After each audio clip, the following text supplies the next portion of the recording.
First element शरीर के कौन से हिस्से को ज्यादा प्रभावित करता है? मेरी अपनी रिसर्च हितेंद्र जो इस मामले में रही है, मैं उसे आप लोगों से शेयर करने वाला हूं। हो सकता है हम इसी एडवांस्ड कोर्स में उस पर चर्चा करें, क्योंकि मैं आजकल आयुर्वेद का बहुत गहन अध्ययन कर रहा हूं। गुरुकुल में मेरी शिक्षा हुई थी आयुर्वेद की, पर तब यंग थे तो लगता था कि ये सब बातों में क्या रखा है। अब लगता है बहुत कीमती हैं, छोटी छोटी चीजें हैं।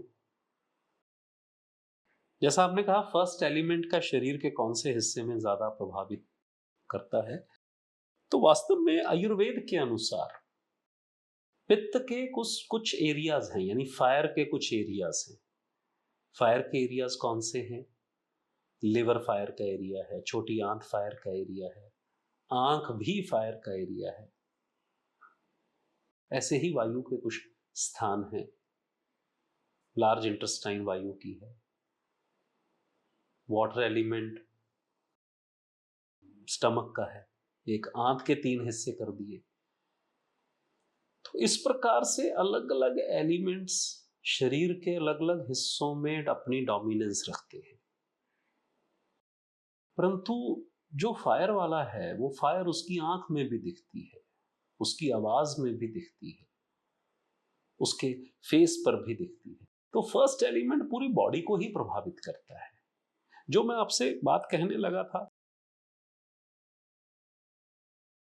कि जिन लोगों का फायर एलिमेंट होता है उनकी छोटी आंत बहुत ज्यादा फंक्शनल होती है, तो उनको चर्न करने की आदत होती है, उनको रिलेवेंट इररिलेवेंट को हटाने की आदत होती है।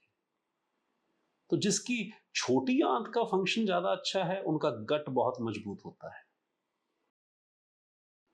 देखिए बड़ी एक मेडिकल प्रोसीजर के बाद ही मुझे पता चला कि एसिडिटी क्या होती है। मुझे ये 48 साल की उम्र तक, 50 साल की उम्र तक मुझे ये पता ही नहीं था कि पेट की समस्याएं क्या होती है। वो कुछ भी खा लो कुछ भी पच जाता है। पर एक कुछ मेडिकल प्रोसीजर हुआ तो वो मेडिसिन दी उन्होंने, वो मेडिसिन की वजह से पेट खराब होना शुरू हो गया। अब जो सारी जिंदगी जिसको समझ में ना आया, तो अब वो समझ में आया है कि किस प्रकार से वो मेडिसिन उसको अफेक्ट कर रही हैं। पर जब से आयुर्वेद का पालन करना शुरू किया तो वो वापस से छोटी आंत की फंक्शनिंग सॉलिड हो गई।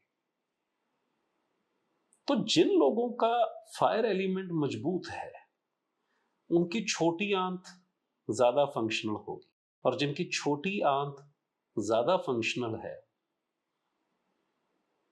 वो लोग सॉर्टिंग में, कटाई में ज्यादा मास्टर होंगे। क्योंकि छोटी आंत क्या करती है, फूड में से वेस्ट को बड़ी आंत की तरफ भेज देती है और जो न्यूट्रिएंट्स हैं वो उनको एब्जॉर्ब कर लेती है।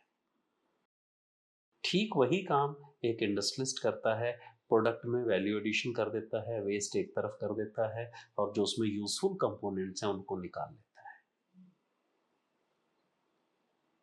तो जैसा मैंने आपसे कहा कि अग्नि भी 5 प्रकार की है, वायु भी 5 प्रकार का है, वाटर भी 5 प्रकार का है। आगे जब हम उनकी डिटेलिंग करते हैं तो वो एक एक ऑर्गन डिफाइन होना शुरू हो जाता है। फिर उसमें फर्दर परमुटेशन कॉम्बिनेशन से देखा जा सकता है कि इस व्यक्ति का कौन सा ऑर्गन ज्यादा